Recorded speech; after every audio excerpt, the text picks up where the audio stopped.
I'm scared for this next generation of learners. On March 20th of this year, Donald Trump signed it into action, calling for the dismantling of the Department of Education. Sign an executive order to begin eliminating the federal Department of Education once and for all.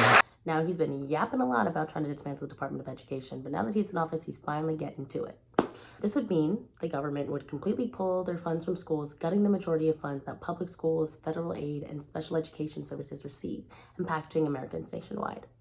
Currently, the Department of Education receives $268 billion from $9 trillion of federal funds, or 4% of the federal government's budget. Currently, the top 10 states that receive the largest amount of federal funding are in rural areas, and thus would be impacted the most if the Department of Education were to be dismantled. 60 million people in America live in rural areas.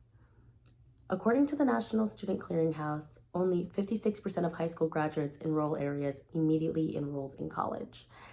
That is 6% lower than students choosing to move on to secondary education in suburban areas.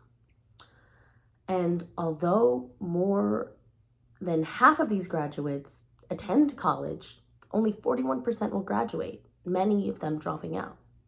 It's funny because 80% of students in rural America graduate from high school.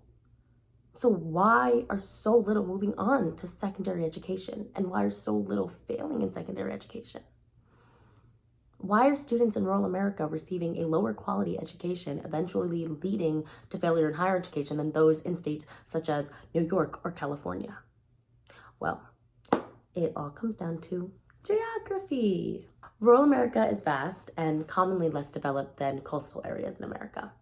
Cities such as New York, Boston, and Los Angeles all have access to ports, which makes them trade hubs and thus filter significantly larger amounts of money into their cities. Ports are gold. This money increases property values, funding the economy, and giving these cities higher tax dollars to fund their education systems. Cities also provide higher paying jobs that require secondary education. Thus, those who live in cities are more likely to pursue higher education with better access to higher paying jobs. If you wonder why so many people move to Boston, New York, California, Seattle for their accounting, banking,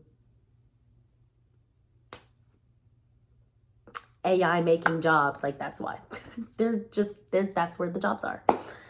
But to put it simply, rural economies are lower because their natural geography is not made for the ways America makes its money. For example, in New York, the securities industry employed nearly 200,000 people with annual salaries as high as $471,370 in 2023. A year. I'm in the wrong major. And according to the New York City Department of Education, 57% of their budget comes from city funding, only 5% coming from federal funds. Let's compare this to a state such as Tennessee, where 93% of the land is considered rural. 15.6% of the population works blue-collar jobs such as manufacturing, construction, and mining. All necessary jobs for America, but are extremely taxing with lower wages. With less funding to the state and each county's economy, Tennessee needed 19.2% of the government's funding for their education system. In addition to this, rural students often lack access to transportation, after-school programs, and AP classes, which all lead to difficulty in their secondary educational lives. Most students in rural areas live a 15-minute or longer drive to their nearest public high school.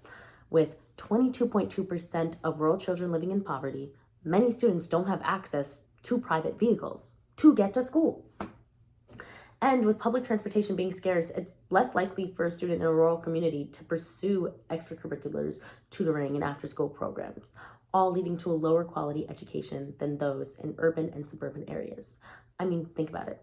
If your commute to school is an hour and a half, why would you want to stay until 6 p.m. every day just to get home at 7, not have any time for your homework, and then have to go to sleep and do it all the next day. That's tiring. I grew up in Staten Island, New York. I was lucky enough to live in a walkable city with access to reliable public transportation. My closest bus stop growing up is it's literally down the block. Like, I could get up and go and wait maybe 30 minutes because it's kind of late right now at that bus stop and go into Brooklyn. And I mean, Brooklyn's a far shot, but my high school was only a 25-minute bus ride away, and my closest bus stop was only like 2 minutes walking distance. And because of the higher funds for the DOE, I had access to over 20 clubs and after-school activities in my high school.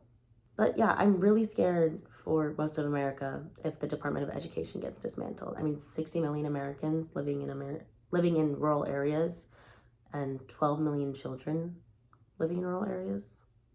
Like, I mean, 19.2% doesn't seem like a lot of money until you realize it's 2.6 billion of Tennessee's educational budget. That's 2.6 billion less money being allocated for student vouchers, extracurriculars, and special needs programs. And that isn't even talking about the unemployment rates that will rise when teachers paid federally lose their jobs. That's 12 million children in America without the education that they deserve. But yeah, there's education inequality in America, and it's just some food for thought for those that believe dismantling the Department of Education is a good idea. Thank you.